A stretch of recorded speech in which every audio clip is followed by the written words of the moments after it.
All I have for you is a word. Tenet. Use it carefully. Audiences have never seen anything like this before. It's a swift, kind of action-packed adventure movie. There are certainly images that I have never seen before on screen. It's a really hair-raising, high-stakes thriller from an extraordinary filmmaker. To do what I do, I need some idea of the threat we face. Tenet is an espionage story. It's a classic spy story. I grew up loving spy movies, but to make it sing to today's audiences, I sort of felt like for me to really engage with it, I wanted it to have bigger possibilities. Time travel? No. Inversion? Well, the film deals with this concept of inversion, which is the idea that the entropy of an object or a person could be reversed. It's very much cinematic. It's something that you have to see on the screen to fully engage with. Aim it and pull the trigger. You're not shooting the bullet, you're catching it. Whoa. I really pulled from and dug into my athletic experience more than ever. The training was paramount. Nobody's ever thrown an inverted punch before, so how do you make that real life, you know? He had incredibly complex fight sequences. We definitely pushed him to his limits. Right. It was intense. That's what was so exciting. These moves we've never seen before. I mean, these stunt guys who've been around a long time, they were learning, which was the fun challenge of it all. Well, I've seen too much. Well, we'll try and keep up. This is my third film with Chris Nolan. You kind of realize when you read it, oh, how are we gonna do this? Because he's gonna wanna do this for real. Chris is really great in that he wants it for real. He wants it in camera. He doesn't want to do CG. I haven't seen a green screen anywhere. We're doing everything in camera. Our method of visual effects is try and do everything without them. It's almost like documentary-like. It's all practical, it's all there. It just pumps you up to know that. And it's extremely helpful, obviously, on a performance level for the actors. I think the audience is always aware on some level of the difference between things that are animated and something that's been photographed. We always take the approach that if we possibly can, we'd like the actors to be in real environments. Well, I was in. I didn't want any stunt doubles. I wanted to do it for the team because it just benefits the film. Everybody was blown away by John David's enthusiasm. The physicality of that man is, you know, out of this world. If we hadn't had a performer of such skill and energy, those things wouldn't have been possible to do in camera. Chris, after one of the meetings, he was like, it's gonna be hard. He said it just like that. And I laughed, but, you know, months later, yeah, you were right, sir. It was very hard. Chris always sets the tone. He sets the tone for me and for the actors. The actor on a Chris Nolan shoot is very much, you know, it's very much part of a crew.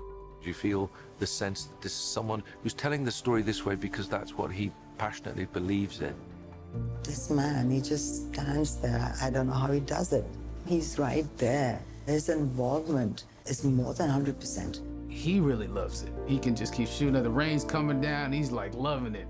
You lose the right to complain about anything. I mean, it's a good move on his part. It's infectious. You can't help but to want to keep going and give it your all.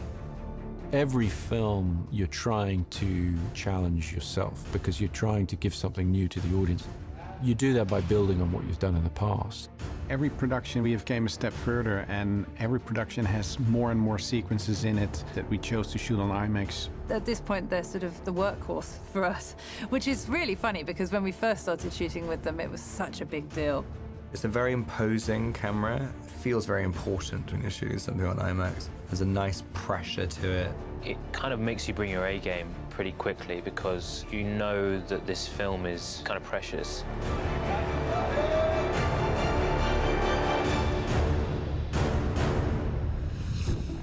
As I understand it, we're trying to prevent World War III. I'm not saying Armageddon here. No. Something worse. The international component to Tenet is very important to the story because it's really about threat to the entire world. Chris always envisioned this film as a sort of globe-trotting action epic, and obviously the best way to do that is to actually travel yourself. It definitely plays into the sort of scope of the film. You know, it enlarges the canvas. We were going places during the busiest times, summer in Amalfi, monsoon season in India. Prep on this film was really complicated because we were based out of LA and making plans for all these huge action set pieces all over the world. We shut down an 8-kilometer freeway for 3 weeks, had hundreds and hundreds of extras and cars and stuntmen driving on it, doing great action. That was a first for me. When will we ever be able to do this in life? You know, to shut down the whole entire freeway. It defined the scale of it. You know, in the end, what you see as an audience is a fragment or is a shot, but you are filming a reality, you know? You want to buy into that reality. So in that way, a relocation always helps a lot.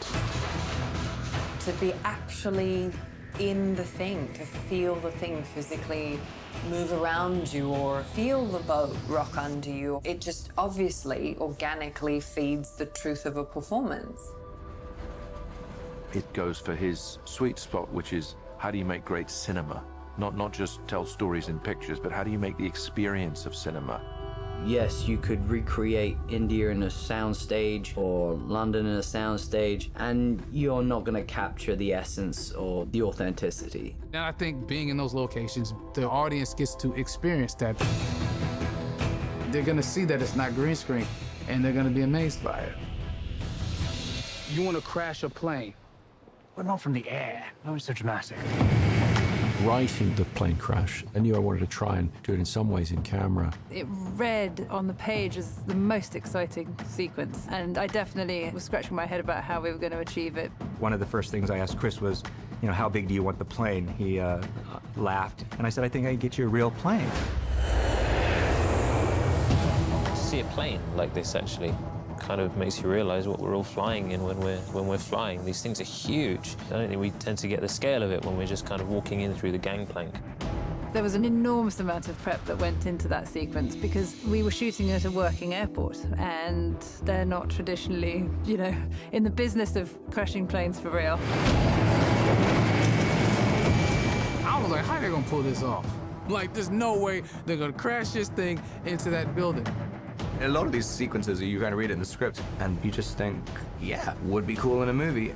And then you get to set, and it's like, yeah, we've got a 747 or crashing into a building. That's how we're achieving the 747 crashing into a building.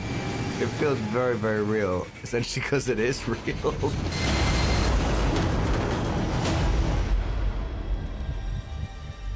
Don't try to understand it. Feel it. With Tenet, I'm hoping to really give the audience a reason for reapproaching action cinema so that they get some of that sense of excitement that I had when I was a kid watching the first spy movies I saw. I'm hoping that this gives people a sort of ultimate cinematic experience. You feel you've been taken through a story, but you also feel you're part of a story. That's what's wonderful about his films. You just get transported into a different world. And that's what cinema is to me. It has to transport you. It has to be larger than life. I mean, it's the biggest movie anyone's ever done ever. No one's doing this stuff, and I don't think they ever will again. Nobody can really hold a candle to what Chris does, which is create this epic tale of survival and in it thread an incredibly human story. I think you're seeing Christopher Nolan inspired. You're going into an experience that you never had before in the cinema. It's a brilliantly calculated, precise, controlled, amazing story that's also completely out of control. Once you're on the ride of Tenet, you're going to have to really hold on to your seat. How would you like to die? Oh. You chose the wrong profession.